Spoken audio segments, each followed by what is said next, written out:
உட்கார்வோம். யோசுவாவின் புஸ்தகம் 1வது அதிகாரம் 5வது வசனம். யோசுவாவின் புஸ்தகம் 1வது அதிகாரம் 5வது வசனம்.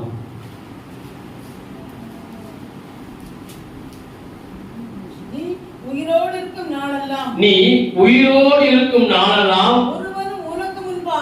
ஒருவனும் உனக்கு முன்பாக எதிர்த்து நிற்பதில்லை.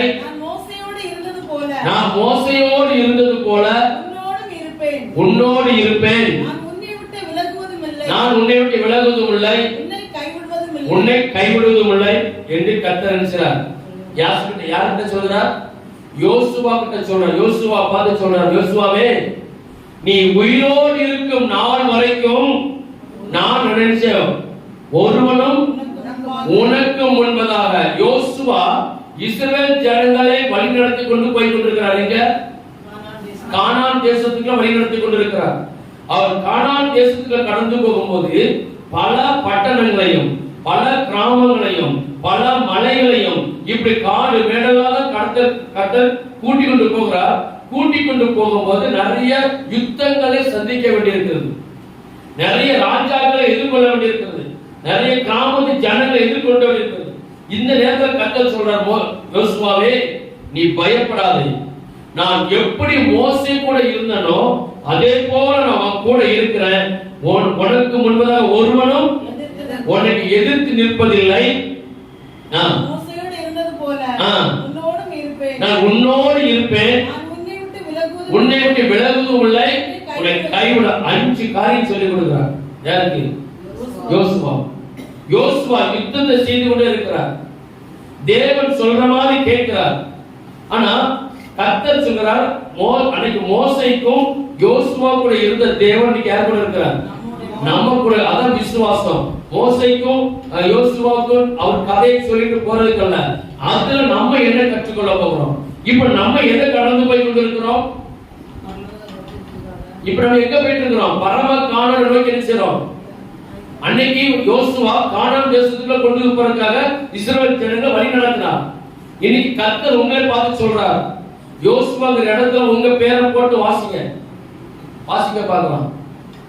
யோசுவாங்கிற இடத்துல உங்க பேரை போட்டு எல்லாரும் மொத்தமா வாசிக்கலாம். எல்லாரும் வாசிக்கணும். சத்தமா.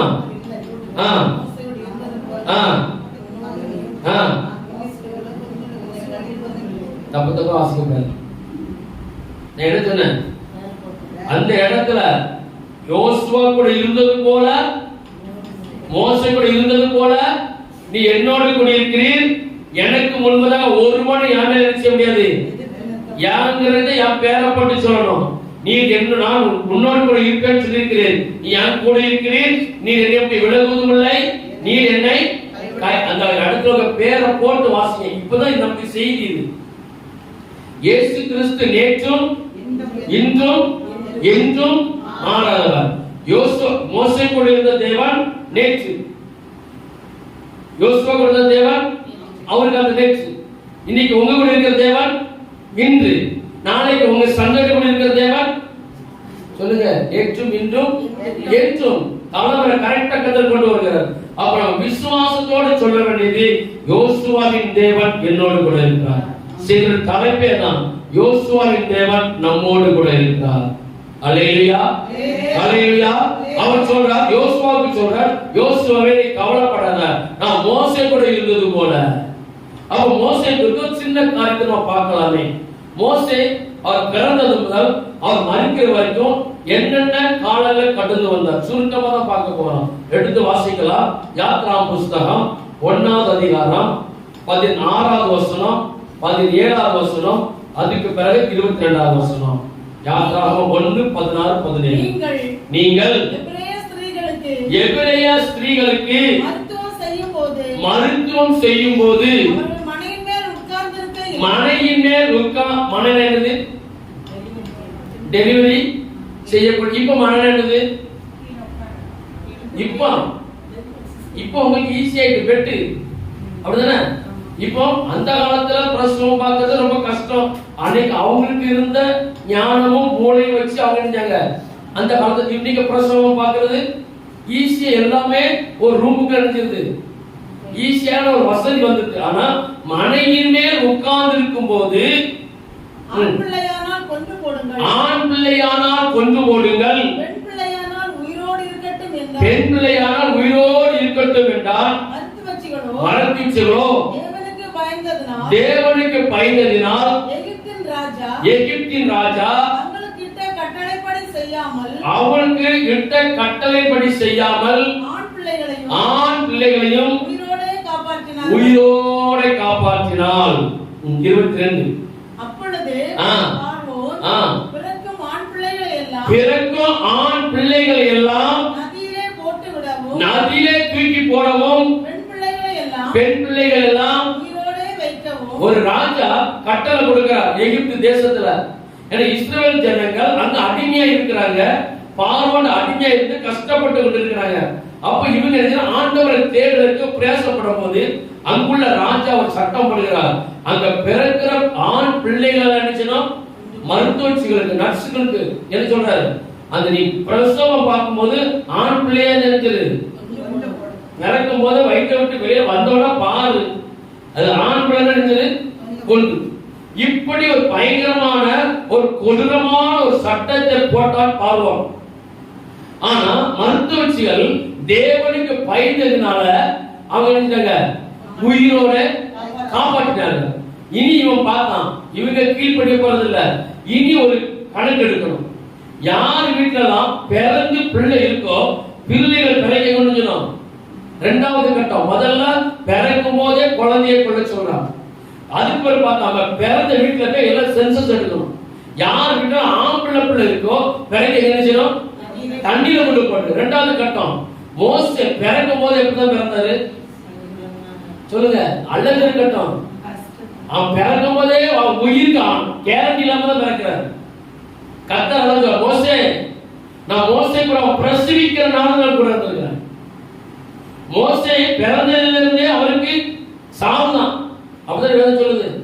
அவருக்கு பிறந்ததிலிருந்தே அவருக்கு மரண கட்டு அவருக்கு இருந்துச்சு. ஆனால் கர்த்தர் சொல்றார் நான் மோசே கூட இருந்தேன். அல்லேலூயா, நான் மோசே கூட இருந்தேன். இப்ப நான் உங்க கூட இருக்கிறேன்.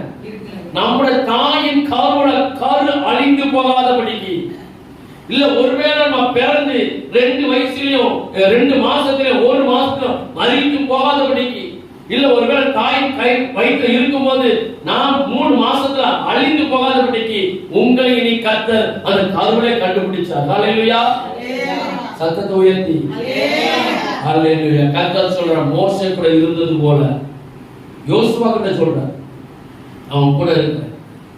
யாத்திராகமம் 2வது அதிகாரம் 1 முதல் 3 வரைக்கும் வாசிங்க. லேவியின் குடும்பத்தாரில் ஒருவன் லேவியின் குமாரத்தியை ஒருத்தியை விவாகம் பண்ணினான். அந்த ஸ்திரீ கர்ப்பவதியாகி ஒரு ஆண் பிள்ளையை பெற்று அது அழகுள்ளது என்று கண்டு 3 மாதம் ஒளித்து வைத்தாள். 3 மாதம் ஒளித்து வைத்தாள். அவள் அதை அப்புறம் ஒளித்து வைக்க கூடாமல் நாணல் பட்டியை எடுத்து அதற்கு பிசினும் கீழும் பூசி பிள்ளையை வளர்த்தி நதி ஓரமாய் நாணலுக்குள்ளே வைத்தார். மோசே எப்படி காக்கப்படுறாரு, தூக்கி ஆமத்துக்கு தண்ணில போட சொன்னான். ஆனா கர்த்தர் மோசையோட இருந்தனால ஞானத்தை கொடுக்கிறார். நீ தண்ணில போடுறத தண்ணி மேல மிதக்க விடு. அவர் யாரு? அவர்தான் நம்முடைய அப்பா, அவர்தான் நம்ம அப்பா. அவர் சொல்றார் நீ ஞானப்பட்டியை செய். ஞானத்தை கொடுத்தார். நீ உள்ள தண்ணி ஏறாதபடிக்கு நீட்ட கீழ் பூசி பிள்ளை பெட்டியை வச்சு மிதக்க விடு. நீ பெட்டியை மிதக்க விடு. இதே நேரத்துல அதே எந்த கொடுங்கோல் அரசன் எவன் பிள்ளையை கொல்ல சொன்னான் அவன் மனைவியை நான் குளிக்க வர வைப்பேன். அல்லேலூயா. உங்க கூட தேவன் இருப்பார்கள். அவர் செய்யற காரியம் எப்படி இருக்கும்? அதிசயமா இருக்கும். ஆனா நம்ம நம்ப மாட்டோம், ஆனா ஏற்றுக்கொள்ள மாட்டோம், கீழ்ப்படிய மாட்டோம், ஒண்ணுக்கு செய்ய மாட்டோம். ஆனா யார மட்டும் குறை சொல்லுவோம்? ஆண்டவரையும் செபிச்ச ஊழியக்காரன் மட்டும் நினைச்சிருவோம். நம்மள சரி பண்ணணும். இப்ப பாருங்க, இவர் நாணல் பட்டியை மிதக்க விட்டு போகுது. ஆனா மனைவி குளிக்க வரா. கர்த்தர் எவ்வளவு நல்லவர் பாருங்க. அவ குளிக்க போகும்போது அவன் கண்ணை தென்படு பார்த்தா அழகுள்ள பிள்ளை என்று கண்டு. பிள்ளை எப்படி இருக்கு? நம்மள குறித்து சொல்லப்பட்டிருக்கா?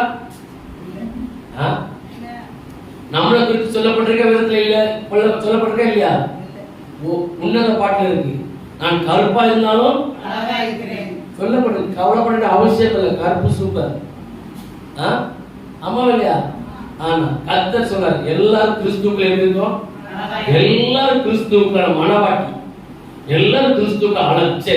இப்படி இருக்கும்போது அவன் ஓபன் பண்றாங்க. சரி, இனி என்ன செய்யணும்? இந்த பிள்ளை பிறந்து வருது, பிள்ளைக்கு ஆகாரம் வேணும். ஆகாரத்துக்கு என்ன செய்யலாம்? இதுக்கு தாய்ப்பால் தான் கொடுக்கணும். அங்க இருக்கிற ஒருத்தன் சொல்றான், அந்த தேசத்துல நான் ஒரு பெண்ணை நான் போய் பார்த்து பால் கொடுக்க கூட்டி, அப்ப அந்த பெண்ணு பால் கொடுக்கணும். அந்த பெண்ணு யாரு நினைச்சுக்கணும்?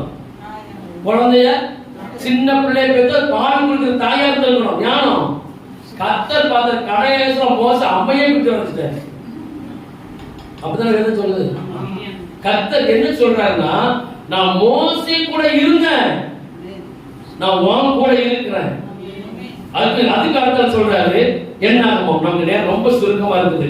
என்ன ஆகும்? 12வது அதிகாரம் 7வது வசனம்.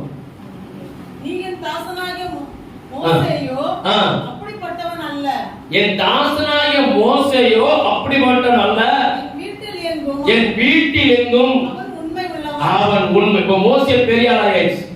இப்ப மோசே வளர்க்கப்பட்டு பெரிய ஆளாயிடுச்சு. முதல்ல கர்த்தர் மோசேய அவன் ஜீவனை எப்ப காப்பாத்தினார்? பிரசவிக்கிற நேரத்துல யார வச்சு? அந்த நர்ஸ்ல வச்சு காப்பாத்தினார். இரண்டாவது கட்டளை கொடுத்தான். என்ன கட்டளை கொடுத்தான்? பிறக்கிற பிள்ளைகளை தூக்கி தண்ணியில போடணும். அதுலயும் கர்த்தர் ஞானத்தை கொடுத்து ஞான குட்டியில காப்பாத்தினார். அதுக்கு நான் அரண்மனையில கொண்டு போய் காப்பாத்தினார். அல்லேலூயா. இப்ப மோசே வாலிபன் ஆயிடுச்சு. இப்ப சொல்றாரு, அந்த மோசே தேசம் எங்க எப்படி இருக்கானா?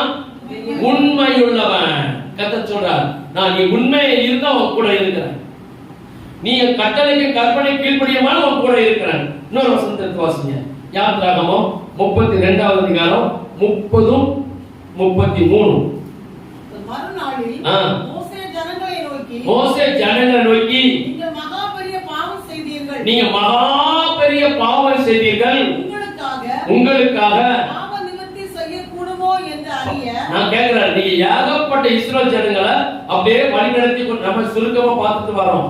அவர் வாலிபனா இருக்கு. இப்ப இஸ்ரவேல் ஜனங்களை வழிநடத்தி கொண்டு வரும்போது இஸ்ரவேல் ஜனங்களை பார்த்து சொல்றார், நீங்க நினைச்சீங்க நிறைய பாவம் செய்தீர்கள், உங்களுக்காக பாவ நிவர்த்தி செய்யக்கூடுமோ என்று அறிய இப்பொழுது நான் கர்த்தரிடத்துக்கு ஏறி போகிறேன் என்றான். அப்படியே மோசே கர்த்தரிடத்துக்கு திரும்பி போய், ஐயோ இந்த ஜனங்கள் தங்களுக்கு தெய்வங்களை உண்டாக்கி மகா பெரிய பாவங்களை செய்தார்கள். ஆகிலும் தேவரீர் அவர் பாவத்தை மன்னித்தருள வேண்டும் என்று மன்னித்தருளும். இல்லாவிட்டால் நீர் எழுதின ஜீவ புஸ்தகத்திலிருந்து என் பேரை கிறுக்கி போடும். எப்படி சொல்றாரு? இந்த ஜனங்கள், நான் மலைக்கு வந்தேன், கொஞ்சம் லேட் ஆயிட்டு, அதுக்கெல்லாம் கண்டுபிடிய செஞ்சு விக்கிறதுக்கு செஞ்சு வணங்கிட்டாங்க. இப்ப இந்த ஜனங்கள் எழுதிஞ்சாங்க, பாவம் செய்து விட்டார்கள். இப்போ தேவனிடமே ஜெபிக்கிறார். தேவனிடமே நல்ல ஜெபிக்கிறார். எப்படி ஜெபிக்கிறார்னா, ஆண்டவரே அவர்கள் பாவத்தை நீர் மன்னியும். அப்படி தெரியாம செஞ்சுட்டாங்க. இல்லன்னா என் பேர ஜீவ புஸ்தகத்துல நிச்சயம் கிறுக்கி போடும். நீங்க நம்ம சொல்லுவோமா? இப்ப நம்ம பேர ஜீவ புஸ்தகத்துல இருக்கா? ஸ்தோத்திரம். கர்த்தர் நல்லவர். உள்ளது என்றும் இல்லது சொல்றார். கர்த்தர் நல்லவர். ஜீவ புஸ்தகத்துல பேர் இருக்குன்னா நிச்சயமாய் கர்த்தர் நம்ம கூட இருக்கிறார். அல்லேலூயா.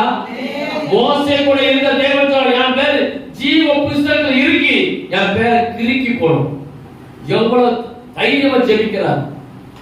தன் சுயநலத்தை இழந்துட்டார். எல்லாத்தையும் விட்டுட்டு நீ என் பேரை எடுக்கணும், என் ஜனங்களை அழிக்க விடாது, என் ஜனங்கள் பாவம் செய்தார்கள், என் பேரை கிறுக்கி போடும். கர்த்தர் சொல்றார், நான் மோசே கூட இருந்தது போல அவனுடைய இருக்க மோசே யோசுவா. அப்ப மோசே எப்படிப்பட்டவர்? உண்மையுள்ளவர், அழகுள்ளவர், நல்ல ஜெபிக்கிறவர், அடுத்தவங்களுக்காக மனஸ்தாபப்படுகிறவர், அடுத்தவங்களுக்கு கடைசியில அவங்க ஆரம்பமே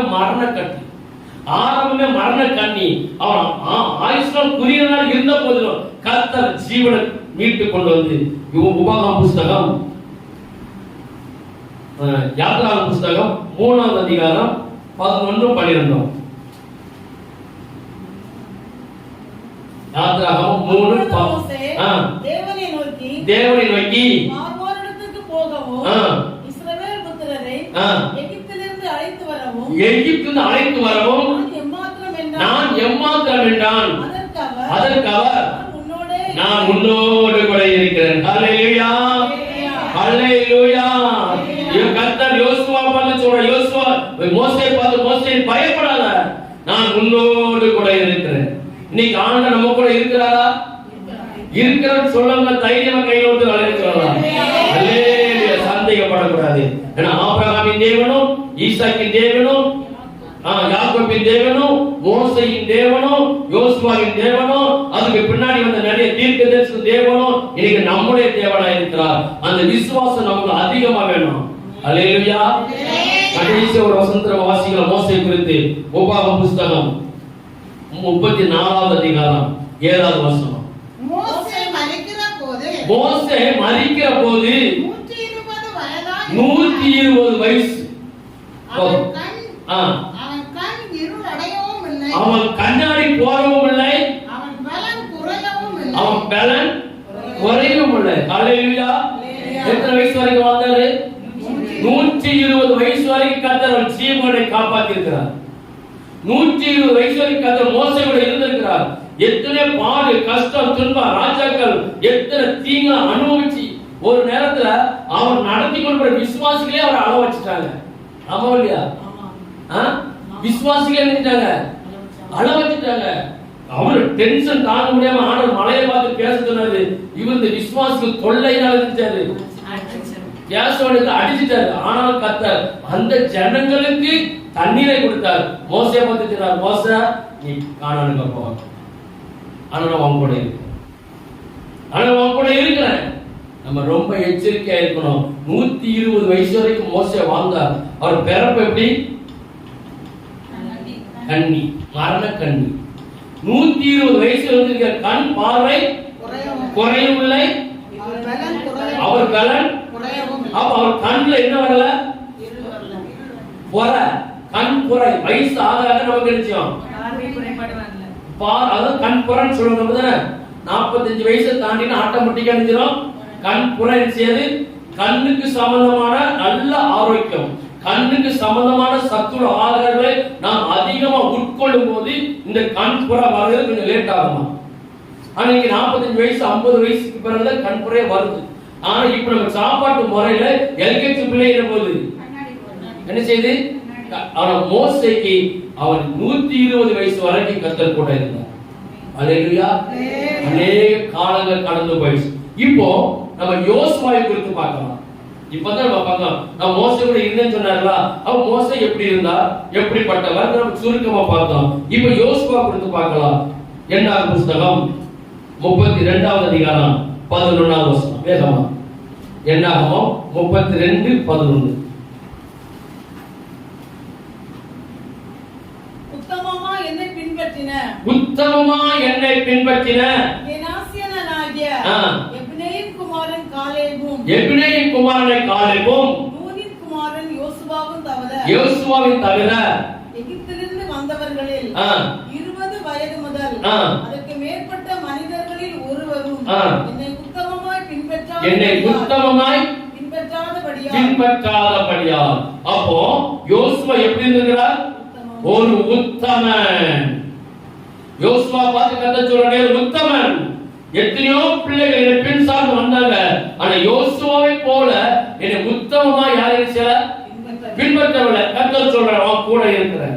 உத்தமனுக்கு கர்த்தர் துணை. அவன் உத்தமனா நம்ம இருக்கும்போது யோசுவாவின் தேவன் மோசேயின் தேவன் அவர் நம்ம கூட இருக்கிறார். ஹல்லேலூயா. ஒருவனும் உங்க மேல நிச்சய முடியாது, கைப்பட முடியாது. கர்த்தர் உங்களுக்கு கேரண்டி கொடுக்கிறார். நான் மோசே கூட இருந்தது போல, யோசுவா கூட இருந்தது போல. யோசுவா நான் மோசே கூட இருந்தேன், அவன் அநேக யுத்தங்களை செய்தான், ஆனா ஒருவன் என்ன செய்யல? ஆண்டவர் மோசே கேட்கிறார், பார்வோன்ட்ட போய் சொல்லியாச்சு. அங்க கர்த்தருடைய தாசனாகிய மோசே அற்புதம் செய்யறார். அவன் கையில கிடக்கிற கோலை கீழே போடணும்னு பாம்பா மாறிச்சு. உடனே பார்த்தா பார்வோன் அங்க அவ்வளவு மந்திரவாதி கூப்பிட்டா. அப்படிதான் வேதம் சொல்லுது. அங்க அவ்வளவு மந்திரவாதி கூப்பிட்டாவா, இங்க ஒருத்தன் வந்திருக்கான், அவனை தேவனுடைய குமாரன் என்று சொல்றான், இயேசுவின் பிள்ளைங்க. இப்போ கையில் கோலை போட்டது பாம்பா மாறிட்டு, நீங்களும் பாம்பா நினைச்சீங்க போடுங்க. அவனும் கோலை போட்டு நினைச்சிட்டு பாம்பா மோச நினைச்சாரு. கொஞ்சம் பயந்துட்டார். மோச பயராத, நீ பயராத, ஓடிக்க வாழப்படி என்ன செய், வாழ பிடிச்சோம் நினைச்சிட்டு கோலா மாறி. மறுபடியும் பார்த்தார் மோச, இன்னொரு கோலா போடு, தூக்கி போட்டான். அதே மாதிரி அவனும் கோலை தூக்கி போட்டா நினைச்சு பாம்பா மாறி. இப்ப பார்த்து அவளை பாம்பு இந்த பாம்பு முடிஞ்சிச்சு. யார் கூட இருக்கா? யார் கூட இருக்கா? அப்ப உங்க கூட இருந்த சர்பெண்ட் தெரிஞ்சலாம், சொல்லுங்க, விழுங்கலாம் நினைச்சலாம், அவனை மேற்கொள்ளலாம். மோசே கூட தேவன் உண்மையாக இருப்பார்கள், இருந்தது உண்மை. அதே போல நாம் உத்தமமாய் மோசே இருந்தது போல நாமும் இருக்கும்போது எத்தனை சர்ப்பங்கள் வந்தாலும் அதை விழுங்க முடியும். அல்லேலூயா. ஆனா இயேசு இப்ப நமக்கு என்ன அதிகாரம் தந்திருக்கிறார்? தேள்களையும் சர்ப்பங்களையும் மிதிக்கிறதுக்கு. அன்னைக்கு மோசேக்கு அதிகாரம் கொடுத்தார், வாழை பிடிக்க சொன்னார் மந்தவாதிக்கு முன்னால. இப்ப நமக்கு என்ன அதிகாரம் தந்திருக்கிறார்? மிதிக்கிறதுக்கு அதிகாரம் தந்திருக்கிறார். கடந்த நாட்களில ஒரு இடத்துக்கு கட்டு உடைக்க போனேன். அந்த அம்மாட்ட ராத்திரியே அந்த ஆவி சொல்லிருக்கு. அந்த ராத்திரியில காலையில ஒருத்தன் அங்க இருந்து வாரான். நல்லா கவனிங்க, ஒருத்தன் அங்க இருந்து வாரான் என்னை விரட்டுறதுக்கு. எத்தனையோ பேர் வந்தாச்சு, இன்னைக்கு விரட்டுறதுக்கு வாரான். அவனை வர விடாம எப்படியாவது நினைச்சனும் நீ தடை பண்ணணும். சரி, அந்த ஆவி அந்த அம்மாட்ட நீ தடை பண்ணணும். அப்ப அங்க வர அவனை எப்படி தடை பண்ணலாம்னா, அவன் வருகிற இடத்துல இருந்து நம்ம இடத்து வர வரைக்கும் ஒரு விக்கிரகத்துக்கு பேரை சொல்லிட்டு நீ தானே வரிசையா உட்கார்ந்துருக்க, நீ தடுத்து அங்களுக்கு ஆவினோர் ஆவி கட்டளை கொடுக்கு, நீ தானே வர்ற பாதையில உட்கார்ந்துருக்க ரோட்டுக்கிற வாரத்துல நீ என்ன செய், தடுத்து. அது சொல்லி அது எதையாலும் தடுக்க முடியாது, அது எதையாலும் தடுக்க முடியாது. அப்ப நம்ம என்ன பண்ணலாம்? இன்னைக்கு வருவான், மொத்தத்தை இன்னைக்கு பாதாளத்துக்கு அனுப்ப போறது உறுதி. அதை சொல்லி முடிச்சிட்டு காலையில் போடணும்னு சொல்லிட்டாங்க. நேற்று நைட்டே உங்களுக்கு தடுக்க பிரயாசப்பட்டோம், ஆனா ஒண்ணும் முடியல. கர்த்தர் எவ்வளவு நல்லவர். அப்ப அதிகாரம் எங்க இருக்கு? மோசேயின் தேவன் உங்களுக்குள்ள இருக்கும்போது, யோசுவாவின் தேவன் உங்களுக்குள்ள இருக்கும்போது நமக்கு அதிகார விஷயம் உண்டு. அது அப்படியே வெளிப்படும். சரி, வேகமா இன்னொரு வசனத்தை வாசிக்கலாம். யோசுவா 6வது அதிகாரம் 27வது வசனம். 6:27. இவ்விதமாய் கர்த்தர் யோசுவாவோடு கூட இருந்தார். இவ்விதமாய் கர்த்தர் யோசுவாவை கூட இருந்தார். கீர்த்தி தேசமெங்கும் பரவி, அவருடைய கீர்த்தி, நல்ல செய்தி, அவரை குறித்து நல்ல செய்தி நினைச்சிட்டு அந்த தேசம் எங்கும் பரவிட்டு. அப்ப மோசே கூட இருந்த தேவன் யோசுவாவை பார்த்து சொன்னார், யோசுவாவே நீ பயப்படாதே, திகையாதே, நான் உன்னை விலகுவதும் இல்லை, உன்னை கைவிடுவதும் இல்லை. ஒருவனும் உன் மேல நினைச்ச முடியாது, கை போட முடியாது, எதிர்த்து நிக்க முடியாது. ஆனா அதான் ஆண்டவர் நம்மகிட்ட சொல்றாரு, என்ன செய், பிசாசுக்கு எதிர்த்து நீ. அந்த அபிஷேகம் யோசுவாவுக்கு, அந்த அபிஷேகம் நமக்கு நினைச்சோம் வருமா? வாங்குவீங்களா? சத்தியத்தை காணும். எந்த கடையில எங்க எங்க கேட்டுவாங்க? நம்ம ஆண்டவர்கிட்ட உட்கார்ந்து பாதத்துல. மோசே கூட இருந்தது நீர் உண்மை, யோசுவா கூட இருந்தது உண்மை. நீர் நேற்று மீண்டும் என்றும் இன்னைக்கு எங்க இருக்கிறீர்? யோசுவாவின் தேவன் நமக்குள்ள இருக்கிறார். அல்லேலூயா. இன்னொரு சொல்லுதா, அப்போ யோசுவா கூட கதிரஞ்சனான் கூட இருந்தார். இன்னும் யோசுவா அன்னைக்கு பார்வோன் அரண்மனையில மோசே சர்ப்பத்தை வாழ பிடிச்சார். அது மகா பெரிய வெற்றி. யோசுவா ஒரு அற்புதம் செய்தார். வாசிங்க யோசுவா 10வது அதிகாரம் 12 முதல் 14 வரைக்கும். கர்த்தர் எமோரியரை இஸ்ரவேல் புத்திரருக்கு முன்பாக ஒப்புக்கொடுக்கிற அந்நாளிலே யோசுவா கர்த்தரை நோக்கி பேசி பின்பு இஸ்ரவேலின் கண்களுக்கு முன்பாக சூரியனே நீ கிபியோன் மேலும் சந்திரனே நீ கட்டளை கொடுக்கிறார். யுத்தம் மும்மரமா நடக்குது. இனி சாயங்காலம் 6 மணி ஆயிட்டுனா சூரியன் நெஞ்சிரும் மறைஞ்சிரும், இருட்டு வந்துரும். இருட்டு வந்துச்சுன்னா இந்த ஜனங்களும் அந்த ஜனங்களும் ஆடு தெரியாம இருந்துவாங்க, வெட்டுண்டு செத்து போவார்கள். இருட்ட யுத்தம் மும்மரமா நடக்குது. பயங்கரமான ஒரு யுத்த காலத்துல இருக்கிறாங்க.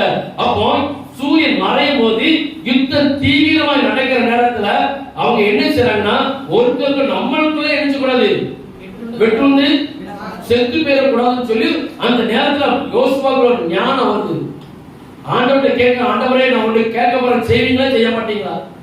ஆர்டர் கொடுத்தார், நீ என்ன செய், சூரியனையும் சந்திரன் என்ன செய், நிப்பாட்டு, முடிய முடியாத. அல்லேலூயா அல்லேலூயா. வசனம் 2 வாசிங்க. சூரியனே நீ கிபியோன் மேலும் சந்திரனே நீ 1000 பள்ளத்தாக்கு மேலும் நீ அப்படியே நில்லு. முடிஞ்சது. சூரிய குடும்பத்துக்கு என்ன பண்ணாச்சு? சூரியன் மட்டுமா நினைச்சு, சந்திரன் மட்டுமா நினைச்சு, அது சேர்ந்த எல்லா கோடுகளும் அது எதெல்லாம் சுத்தி வருதோ, எதெல்லாம் அதுக்கு கர்த்தர் இணைச்சு வச்சிருக்கிறாரோ எல்லாம் அப்படியே நிக்குது. ராத்திரி வர வேண்டிய இடத்துல என்ன வந்திருக்கு? பகல். அப்படி சாயங்காலம் அப்படியே இன்னைக்கு யுத்தம் பயங்கரமா நடக்குது. யுத்தம் முடிகிற வரைக்கும் அது என்ன செய்யல, சூரியன் அப்படியே இயற்கைக்கே கீழ்ப்படியுது. அப்போ உங்களுக்குள்ள யோசுவாவின் தேவன், மோசையின் தேவன், நேற்றும் இன்றும் என்றும் மாறாத இருக்கிற தேவன் உங்களுக்குள்ள இருக்குமானால் நீங்க எப்படி ஜெபிக்கிறீங்களோ அப்படியே நடக்கும். அல்லேலூயா. நீங்க எப்படி ஜெபிக்கிறீங்களோ, எப்படி கட்டளை குட்டிக்கிறீங்களோ அப்படியே நிக்கும். அதான் நம்ம தேவன். ஆனா நமக்கு விசுவாசம் வராது, நமக்கு நம்பிக்கை வராது. நம்ம உலகத்துல கிடக்கிறதுனால அதை குறித்து நமக்கு என்ன செய்யாது, ஒரு சரியான தெளிவு இல்லாததான் நம்ம தோத்து போகிறோம். ஆனா கர்த்தர் சொல்றார், அந்த யோசுவா குழந்தை இயற்கையே மாற்றின தேவன், இயற்கையே மாற்றின தேவன் நம்முடைய தேவன். அப்புறம் என்ன செய்யும், கடந்த நாட்கள் முன்னால ஒரு பெரிய மழை பெஞ்சுது எங்க சென்னையில. அப்போ என்கிட்ட ஒருத்தர் பேசுறாங்க. நான் சொன்னேன், கவலைப்படாதீங்க, நாளைக்கு நெஞ்சிடும், நாளைக்கு வெயில் அடிச்சுன்னு சொன்னேன். உண்மையாகவே வெயில் அடிச்சு, உண்மையாகவே அவங்க போன்ல பேசுறாங்க. நீங்க சொன்ன மாதிரியே நாளைக்கு மழை பெஞ்சா நான் என்ன செய்ய, அவங்க நான் ரொம்ப தெளிவா விவரிச்சு சொல்ல முடியல. அவங்க இருக்கிறது ஒரு இடம், அந்த இடத்தை விட்டு 2 நாள் நினைச்சல வெளியே வரல, உள்ள இருக்கிறாங்க பயங்கர மழை. அப்ப சொன்ன, நான் சொன்னேன் கவலைப்படாதீங்க, நாளைக்கு என்ன செய்யும், வெயில் அடிக்கும் சொன்ன. அவன் காலம் எழுப்பி பார்க்க நினைச்சது. இந்த நான் சொன்ன விசுவாச வார்த்தை எங்க போச்சு? முதல்ல அவங்களுக்கு போச்சு. இரண்டாவது விசுவாசம், என்னோட விசுவாச வார்த்தை எங்க போச்சு? நேர தேவன போச்சு. தேவன் என்ன செஞ்சாரு? மேகத்துக்கு கட்டளை கொடுத்தார், நாளைக்கு விளையிடணும். சென்னை பட்டணத்துல ஒரு இடத்துல மேல நிக்க கூடாது, எல்லாம் நினைஞ்சது, எல்லாம் விளையுது. கரெக்டா காலையில சூரியன். அல்லேலூயா. இதான் என்னது? விசுவாசம். நம்ம கர்த்தருக்குள்ள விசுவாசம் எத்தனை வேணாலும் நம்ம சாதிக்கலாம், எப்படி வேணாலும் நினைச்சலாம், பெற்றுக்கொள்ளலாம். இன்னொரு வசனத்தோட வாசிக்கலாம். யோசுவா 11:23. அப்படியே யோர்தானும் அதற்கு அடுத்ததும் ரூபன் புத்திரரின் எல்லையாயிற்று. வாசிங்களா 23. அப்படியே யோசுவா கர்த்தர் மோசேயினிடத்தில் சொன்னபடியெல்லாம் தேசம் மலை அனைத்தும் பிடித்து அதை இஸ்ரவேலருக்கு அவர்கள் கோத்திரங்களுடைய பங்குகளின்படியே சுதந்திரமாக கொடுத்தார். போதும். கடைசியில தேவன் சொன்ன மாதிரி எல்லா தேசத்தையும் பிடித்தெறிஞ்சான், சுதந்திரமாக கொடுத்தான். இன்னொரு வசனத்தை வாசிக்கலாம். யோசுவா 24வது அதிகாரம் 29-30. யோசுவா 24:29-30. இந்த காரியம் நடந்த பின்பு நூனின் குமாரனாகிய யோசுவா என்னும் கர்த்தருடைய ஊழியக்காரன் 110 வயதுள்ளவனாய் மரணம் அடைந்தான். யோசுவாக்கு மரணம் எப்பாச்சு? 110. மோசேக்கு 120. மோசேக்கு 120 வயசு வரைக்கும் கர்த்தர் யார் கூட இருந்தார்? மோசேயோடு இருந்தார். யோசுவாவுக்கு 110 வயசு. ஆனா பல யுத்தங்களை சந்தித்தார். இயற்கையே அவர் நிப்பாட்டினார். உத்தமனா நடந்தார். கர்த்தர் வார்த்தைக்கு செவி கொடுத்தார். கர்த்தர் யார் கூட இருந்தார்? யோசுவா கூட இருந்தார். இப்ப நம்மள பார்க்கணும். அவர் சொன்னார், நான் மோசேயோடு இருந்தது போல நான் கூட இருக்கிறேன். மோசே எப்படி இருந்தார் நம்ம பார்த்தோம். இப்ப யோசுவாவை பார்த்தோம். இப்ப நம்ம எடுத்து வசனத்தை வாசிக்கலாம். எபிரேயர் புத்தகம் 13ஆம் அதிகாரம் 8வது வசனம்.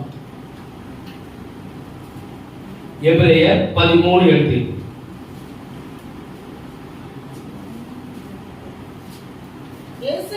இயேசு கிறிஸ்து நேற்றும் இன்றும் என்றும் மாறாதவர். அல்லேலூயா. அவர் பழைய ஏற்பாட்டு காலத்து தீர்க்கதரிசிகளுக்கும் பழைய ஏற்பாட்டு காலத்து நியாயாதிபதிகளுக்கும் அவர் எல்லாருக்கும் கூட இருந்தது போல புதிய ஏற்பாட்டு காலத்துல அநேக சகல அப்போஸ்தலர்கள் பரிசுத்தவான்கள் சீஷர் கூட இருந்தது போல இன்னைக்கு அவர் நம்மோடு இருக்கிறார். நேற்றும் இன்றும் என்றும் மாறாதவர். இன்னொரு வசனத்தை வாசிக்கலாம். மல்கியா 3ஆம் அதிகாரம் 6வது வசனம். மல்கியா 3:6. நான் கர்த்தர் நான் மாறாதவர். ஆகையால் யாக்கோபின் புத்திரராகிய நீங்கள் நிர்மூலமாக நமக்கு சொல்லிட்டு கடைசியா முடிக்கிறார் மல்கியா. மல்கியா புத்தகத்தில் சொல்லப்பட்டிருக்கு, நான் கர்த்தர் நான் மாறாதவர். அவர் சுருக்கமா சொல்லிட்டார். பழைய பாட்டுல தெளிவா விரிவா சொல்லப்பட்டிருக்கு, அவர் நேற்று மீண்டும் என்றும் மாறாதவர். அப்ப இயேசு ஒரு நாள் என்ன செய்ய மாட்டார்? அவர் மாறவே மாட்டார். இருக்கிறவராகவே உங்க நாம என்ன? நான் இருக்கிறவராகவே. நீ யாரு? ஆதியும் நான் தான், அந்தமும் நான், எல்லாமே நான் தான். ஆனா நீ தான் என்ன செய்யற? கர்த்தர் நம்மளை பார்த்து நீங்க தான் செய்றீங்க. நம்ம தான் என்ன செய்யறோம்? நம்ம தான் மாறுகிறோம். நம்ம தான் அவர்கிட்ட விடுகிறோம். அவரை கைவிடுகிறோம். அவரை கைவிடுகிறோம். எல்லாமே அவர் ஏற்று நிற்கிறோம். எல்லாமே அவர் கூட இருக்க மாட்டாங்க. அவர் 5 காரியம் இருக்கிறார். 5 காரியம் நம்ம என்ன செய்ய மாட்டோம்? அவர் சொல்றார், நீ உயிரோடு இருக்க நாளெல்லாம் ஒரு முறை ஏற்றுக்கணும் அவங்களை விட்டு அவங்க கூட. அப்ப நம்ம ஆண்டவர் நினைச்சிடும். 5 காரியம் நம்ம கர்த்தர் கூட இருக்கிறது இல்ல. ஆனா கர்த்தர் மட்டும் என்ன செய்வோம்? கேள்வி கேட்போம், குறைச்சுவோம். இல்ல, யோசுவாவின் தேவன் நம்முடைய தேவன், ஆபிரகாமின் தேவன் நம்முடைய தேவன், ஈசாக்கின் தேவன் நம்முடைய தேவன், அவர் பழைய நிறைய கிதியோனின் தேவன் நம்முடைய தேவன், எலியாவின் தேவன் நம்முடைய தேவன், எலிசாவின் தேவன் நம்முடைய தேவன், புதிய ஏற்பாட்டு காலத்துல பவுலின் தேவன். எப்படி அநேக பரிசுத்தமான தேவன் யாரா இருக்கிறார்? நம்முடைய தேவனா இருக்கிறார். அப்போ அவர் நேற்று மீண்டும் என்று மாறாதவர். நான் ஒரே ஒரு காரியத்தை மட்டும் சொல்றேன். அநேக மனிதர்கள்ல என்ன செய்யலாம்? தலைவர்கள் வாழ்ந்து மறிக்கலாம். பெரிய பெரிய தலைவர்கள் நினைச்சலாம். நம்ம தேசத்துக்காக அன்னைக்கு நம்ம தேச சொந்தத்துக்காக பெரிய பெரிய ஆட்கள் நினைச்சாங்க. போராடி தியாகிகள் லிஸ்ட்ல வந்தாங்களா? தேசத்தை எப்படியாட்டும் இந்திய தேசத்தை மீட்டு எடுக்கணும், நம்ம ஒரு அடிமைகள் இருக்கணும், நமக்கு சுதந்திரம் வேணும் என்று சொல்லி ஒவ்வொரு தேசத்தில் இருக்கிற அந்த காலத்தில் இருந்த பெரிய ஆட்கள் எல்லாம் பணத்தை வித்து எல்லாத்தையும் வித்து வித்து தேசத்துக்காக குடுத்து தேசத்தை நம்மளை மீட்டு எடுத்தாங்க. நம்மளை மீட்டு எடுத்தாங்க. அவங்க கூட இருந்தாச்சு, மறைந்து வயாச்சு. ஒரு சிலர் பேர் தான் இருக்கு. இன்னும் கொஞ்ச நாள், இன்னொரு 2 நூற்றாண்டு கழிஞ்சிட்டா அந்த பேர் இருக்காது. ஆனா இயேசுவின் பேர் ஒரு நாள் மறையாது. பல தலைவர் மறையலாம், பல மனிதர்கள் மறையலாம். ஆனா யோசுவாவின் தேவன் நேற்று மீண்டும் என்று இருக்கிறது போல அவர் நம்ம கூடவே இருக்கிறார். ஆனா அவர் ஊழியர் எப்படின்னா ஒரே மாதிரியா தான் இருக்கும். அப்போ நம்ம மோசே எப்படி கர்த்தருக்கு கீழ்ப்படிந்தாரோ, யோசுவா எப்படி கர்த்தருக்கு கீழ்ப்படிந்தாரோ, நாமும் கர்த்தருக்கு கீழ்ப்படிய வேண்டும். ஏசாயா தீர்க்கதரிசி புத்தகம் எபிரேயர் முதல்ல எபிரேயர் வாசிங்க. எபிரேயர் 7ஆம் அதிகாரம் 24ஆவது வசனம். இவரோ என்னென்னைக்கும் நிலைத்திருக்கிறபடியினால் அடுத்து சொல்லப்படுகிறது, இவரை என்னென்னைக்கும் அவர் நிலைத்திருக்கிறார், மாறாதவர், மாறி போகாத, ஆசாரித்தும் உள்ளவருமாய் இருக்கிறார். ஆசாரித்தும் உள்ளவராய் இருக்கிறார். அவர் மாறாதவர், நேற்றும் இன்றும் என்று மாறாதவர். அவர் கடைசியில் சொல்லப்பட்டிருக்கு, அவர் நிலைத்து நிற்கிறவர். அவர் எங்க இருக்கிறார்?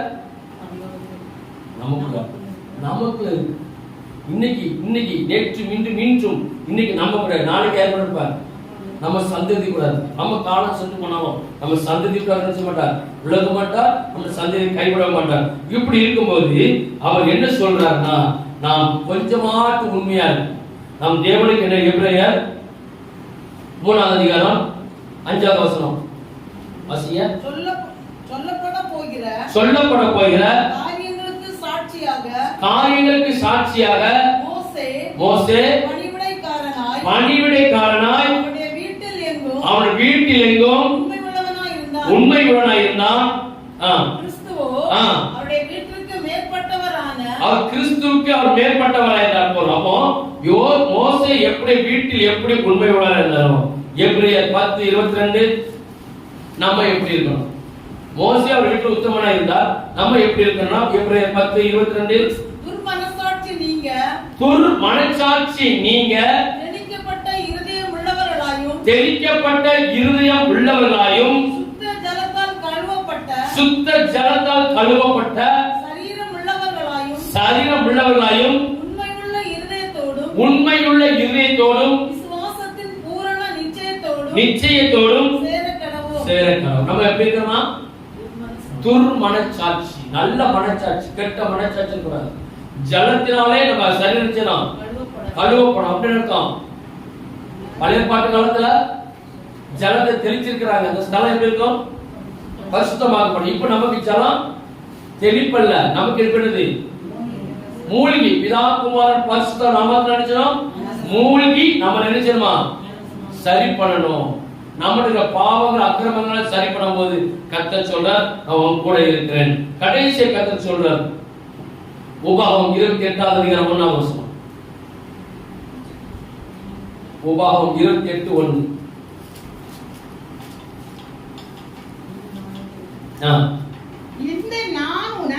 இன்று நான் உனக்கு விதிக்கிற உன் தேவனாகிய கர்த்தருடைய கட்டளைகளின்படியெல்லாம் செய்ய நீ கவனமாய் இருப்பாயானால் அவர் சத்தத்துக்கு மோசே போல, யோசுவாவை போல, பழைய பாட்டு முற்பிதாக்களை போல, புதிய பாட்டு பழைய அப்போஸ்தலர்கள் போல நீ உண்மையாய் செவி கொடுப்பாயானால் உன் தேவனாகிய கர்த்தர் சகல ஜாதிகளிலும் உன்னை உயர்த்த போவே சொல்கிறார். ஹல்லேலூயா. அப்ப மோசேயின் தேவன், யோசுவாவின் தேவன் நம்மளை என்ன செய்ய மாட்டாரா?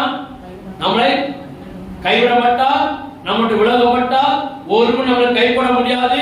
கடைசி வச்சு முதல் சொல்லப்பட்டிருக்கு, நீ உயிரோடு இருக்கிற நாள் அழைக்கும்.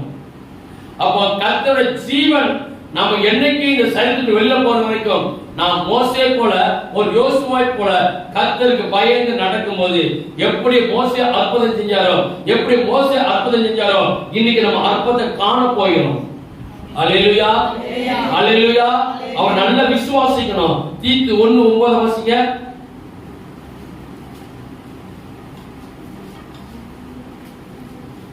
தீத்து 1:9.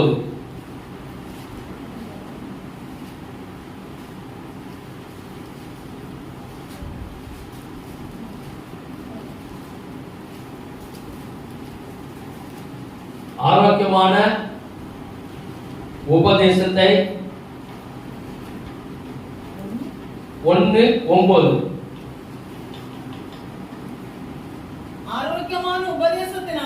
ஆரோக்கியமான உபதேசத்தினாலே புத்தி சொல்லவும் எதிர் பேசுகிறவர்களை